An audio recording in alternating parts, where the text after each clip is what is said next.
श्री गुरुवे नमः। अखंडानंद बोधाय शिष्य संतापहारिणे सच्चिदानंद रूपाय रामाय गुरुवे नमः। ओम शांति शांति शांति। प्रणाम भगवान। मांडुक्य कारिका प्रवचन वैतथ्य प्रकरण से स्वामी श्री अखंडानंद सरस्वती जी महाराज का दिव्य ग्रंथ, जिसमें भगवान हम जो हैं पेज नंबर 85 से तान्यम प्रेक्ष्यते गत्वा यथे वह सुशिक्षिता, यहाँ जैसी शिक्षा दी जाती है, माँ बाप जैसी शिक्षा देते हैं, गुरुजन जैसी शिक्षा देते हैं, बताते हैं कि स्वर्ग कैसा। तो देखो, हिंदुओं के स्वर्ग में देवता होते हैं और अप्सराएं होती हैं। तो अप्सराएं भी छोटी उम्र की होती हैं, देवता भी किशोरावस्था के होते हैं।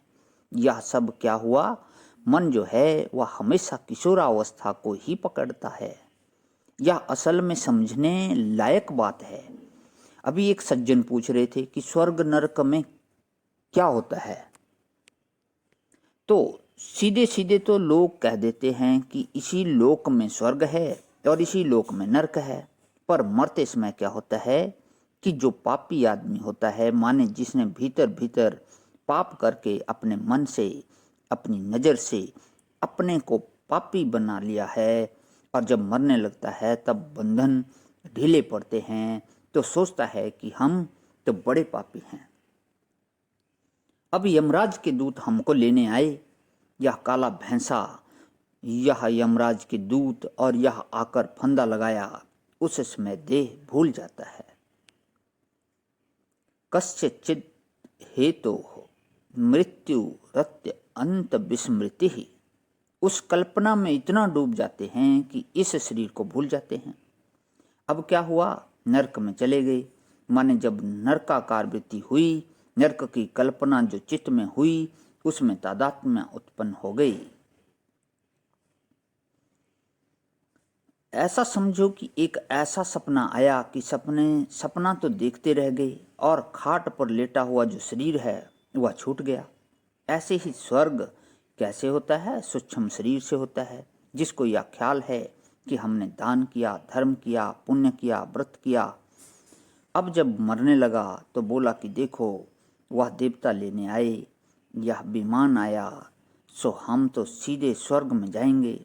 टन टन टन घंटा बज रहा है, अप्सराएं संगीत सुना रही हैं, गंधर्व बाजे बजा रहे हैं, देवता लोग कहते हैं एही एही, आइए आइए। तो यह सपना जब आया तो उसमें इतने तन्मय हो जाते हैं, इतने तादात्म्यपन हो जाते हैं कि यह शरीर भूल जाता है। यह शरीर तो लोग ले जाकर जला देते हैं और सूक्ष्म शरीर का सपना लगा रहता है।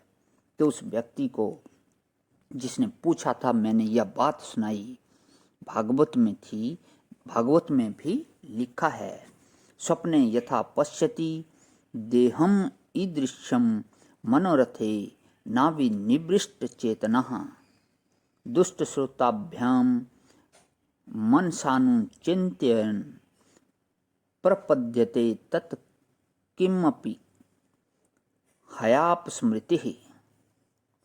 तो उसने कहा कि मैं इसी प्रश्न को लेकर 4 दिन विनोबा के पास रहा, और 15-20 दिन तक काका कालेलकर के पास रहा। तो उन लोगों ने जिस ढंग से समझाया था उससे तो आपका बिल्कुल मिल गया। बोले कि वे भी ऐसे ही बतलाते हैं, इस स्थूल शरीर को छोड़कर सूक्ष्म शरीर से जैसे हम तादात्म्यपन हो जाते हैं और अपने को बुरे मानते होंगे, जानते होंगे तो बुरी कल्पना में, और अपने को अच्छा जानते होंगे तो अच्छी कल्पना में। अब अपने बारे में आपकी जानकारी कैसी है? ईश्वर आपको पापी समझता है कि पुण्यात्मा, इसका ख्याल पीछे करना। आप अपने को पापी समझते हो, भीतर ही भीतर जवानी जमा खर्च नहीं भाई। लोगों के सामने तो लोग झूठी हेकड़ी जमाते हैं कि हम बड़े अच्छे, तो लोगों के सामने अपने को जैसा बताते हो वैसा नहीं, भीतर भीतर जैसा अपने को समझते हो।